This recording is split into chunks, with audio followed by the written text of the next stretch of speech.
So excited for everyone to join us for another Tools for Perseverance series. And this week we are hearing from the staff of academic development. Today we're hearing from Karen Vargas, our Houston Methodist archivist. And Karen is going to share with us some of the ways that she is dealing and persevering through this time of chaos and a topsy-turvy world. Karen, how are you this morning?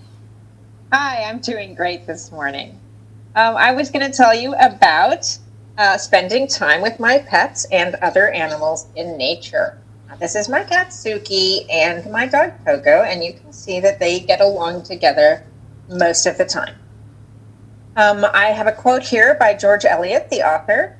We long for an affection altogether ignorant of our faults. Heaven has accorded this to us in the uncritical canine attachment. Aww. So, and the cat too. That's how it works.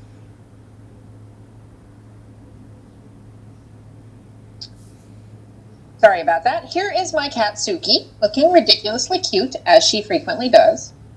I feel like I always have to have at least one cat and one dog in order to stay in balance emotionally. Here is what they do for me. They provide companionship, cuddles, no complaints except for needing food, no talking back. They are always very cute. They have mountains of cuteness, and they are very, very funny to watch. Making them happy makes me happy. It's one of the high points of having a pet. You feel good petting it, and it feels good being petted. Give it walks, and it gets walks. It's a win-win. Research on companion animals, as well as even having just one-time human-animal interactions, is that they are associated with less depression and loneliness among isolated or vulnerable individuals.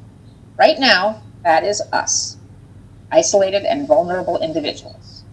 They provide social support, they make people feel safer, they reduce stress, increase anxiety, and sometimes increase exercise. They can lower blood pressure, and owning a companion animal can increase mortality among people with cardiovascular disease. There are other kinds of human-animal interactions. We have a pond out in the backyard, and I go out every day to watch our 4 goldfish. It's incredibly relaxing. In our daughter's Montessori school, when children are stressed or behaving inappropriately, they go to a peace corner where they can relax until they feel better. Watching these fish is my peace corner. Additionally, as soon as it warms up, so basically now, we have toads come and lay eggs in the pond. At night, they sing their heads off, and in the morning, we have strings of eggs. It's fun to check on them a couple of times a day to see the eggs get bigger, start to wiggle, and tadpoles appear, and then we watch the tadpoles get bigger, and ultimately they hop away as tiny little frogs. Here is one of the little frogs from last year. Right now, they just left their eggs, and they're tiny little black dots zooming around in the water, so I couldn't really get a picture of that. There is a downside to pet ownership. You have to be able to feed them. This is a cost as well as a time commitment. Not everyone can be at home at the same time every day to make sure a pet gets fed. Also, you have to deal with their poop one way or another. You have to let them out in the backyard, you have to take them for walks, you have to clean litter boxes. Somehow you have to handle that. You have to be able to take care of them when they're sick, which can include vet bills, missed work, or pet sitter payments. Sometimes dogs and cats bite people. There are people with allergies to pet dander. Cats sometimes behave badly. I won't go into detail, but all cat owners know what I'm talking about. Pets ultimately die, and that causes depression instead of lessening it. Even the fish are not worry-free. We have to take care of the pond, and we feel sad when they die or are eaten by raccoons or birds. So here are some ways you can have human-animal interaction without having to own a pet. There are lizards everywhere in Houston, everywhere. The brown anole are invasive, but they're still a hoot to watch. And they're very different from each other. This is a picture of one sitting on my front walk. We didn't recognize it, but it turned out just to be a brown anole with a crest. Some of them have crests. Who knew? Anyway, just pausing to observe a wild animal without causing it to run away is very calming. You need to move slowly and breathe quietly. It's a form of meditation for me. Birds are all over the place. I happen to love mockingbirds and grackles, so that's helpful because they're both everywhere. It's fun just to sit and listen to a mockingbird and see how long it can sing one thing after another. And grackles always sound like toys being wound up to me. Stopping to listen is another really good way to relax. And with less traffic right now, there is so much more that we're able to hear. I like to park my car by the Museum of Fine Arts and walk through Herman Park to work. I've seen at least 5 different kinds of ducks or geese regularly at the park. And those don't include the egrets and the herons that swing by. And all spring and summer there are ducklings, super cute ducklings. My phone is filled with pictures of ducklings. The cool thing about Herman Park is that it's right next to the medical center. It's an invigorating walk on a nice day, and it takes about 15 minutes to get to the duck pound. Houston has no shortage of animals and insects in nature that you can watch. There are doodlebugs every time you turn over a rock. There are butterflies, there are dragonflies, there are snails everywhere. You can even watch spiders building webs if you get up early in the morning.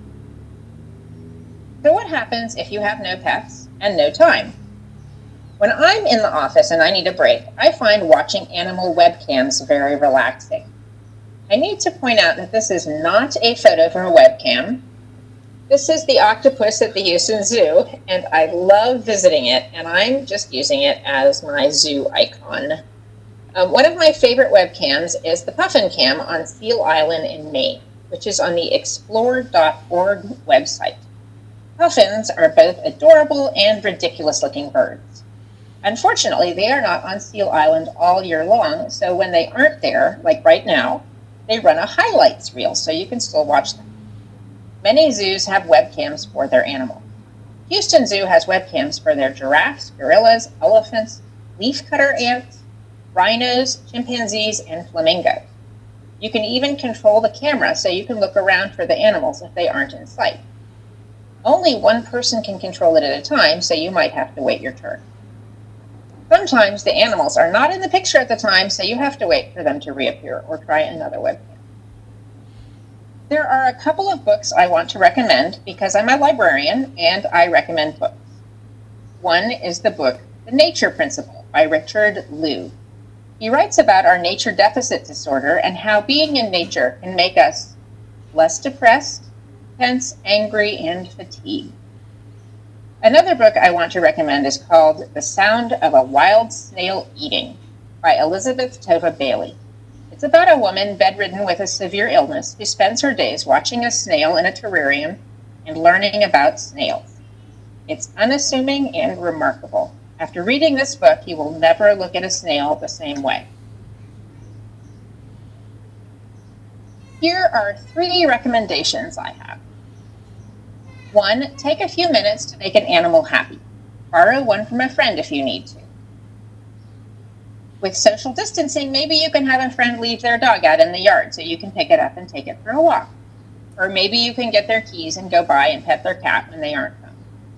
Don't go up to people in parks with animals to pet. That's not social distancing. Also, go outside and find some animals in nature. Take pictures of them with your phone. Observe how it changes. Sometimes you'll find that animals don't want to pose for you, so getting a decent picture is half the challenge. Find a zoo cam and watch it for 10 minutes. Keep in mind that the animals are not always in their enclosures, so you might have to have a few webcams bookmarked to make sure you have an animal to watch. Thank you very much. I hope some of these ideas will be helpful. This has been wonderful, Karen. Thank you so much.